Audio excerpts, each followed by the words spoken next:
네, 오늘 첫 소식은 이재명 민주당 대표의 검찰 소환 소식입니다.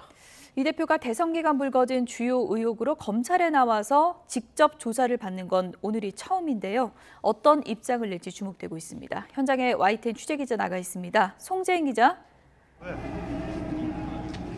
네, 수원지방검찰청 성남지청 앞에 나와 있습니다. 네, 이제 잠시 뒤면 이재명 대표가 도착을 하겠죠? 네, 민주당 이재명 대표는 잠시 뒤인 오전 10시 반 성남FC 의혹으로 피의자 신분 조사를 받습니다. 10분 전쯤인 오전 10시 20분쯤 이곳 검찰청 주변에 도착해서 지지자들에게 인사를 전한 뒤 들어온다는 계획입니다.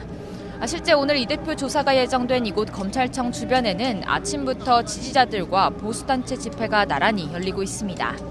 당 지도부인 최고위원들은 조사 30분 전인 오전 10시쯤 이곳에 모여 검찰의 제1야당 대표 소환에 함께 대응할 예정입니다.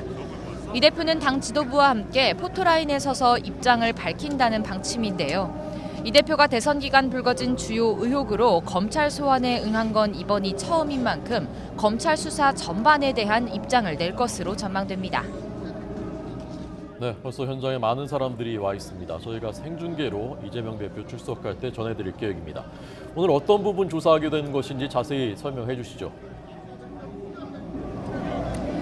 네, 우선 성남FC 의혹과 관련해 이 대표에게 적용된 건 제3자 뇌물 혐의입니다.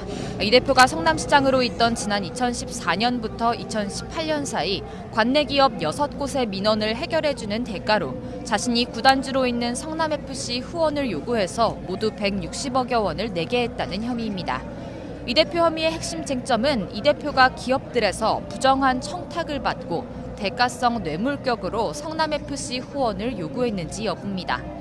앞서 검찰은 경찰이 혐의가 인정된다고 결론 내렸던 두산건설 사례뿐 아니라 네이버와 차병원 등 의혹이 제기됐던 나머지 5개 기업으로 수사를 전면 확대했습니다.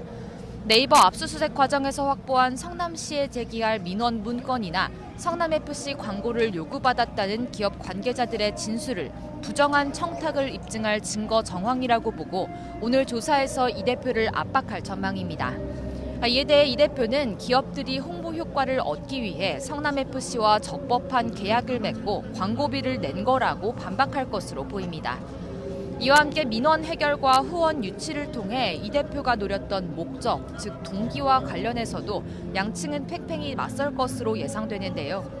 검찰은 이 대표가 축구단 인수 당시 자신이 내걸었던 정치적 약속을 지키지 못할 것이 두려워서 인허가 등 현안이 있는 기업들을 접촉해서 성남FC 운영자금을 마련할 방안을 모색했다고 보고 있습니다. 정치적 이익을 노리고 대가성 후원을 주도했다고 의심하고 있는 겁니다. 하지만 이 대표는 기업들의 현안 해결도 성남FC 광고 유치도 모두 성남 시민을 위한 것이었고 실제 성남시 공익에 이바지했다는 입장입니다. 성남시장이 성남 시민의 이익을 위해 결정한 게 공무원의 공정성 또 청렴성을 해쳤다고 볼 수 없고 따라서 뇌물 혐의도 인정되기 어렵다는 논리입니다. 양측이 이렇게 팽팽히 맞서고 있는 만큼 오늘 조사는 장시간 진행될 것으로 보입니다. 지금까지 수원지방검찰청 성남지청 앞에서 YTN 송재인입니다.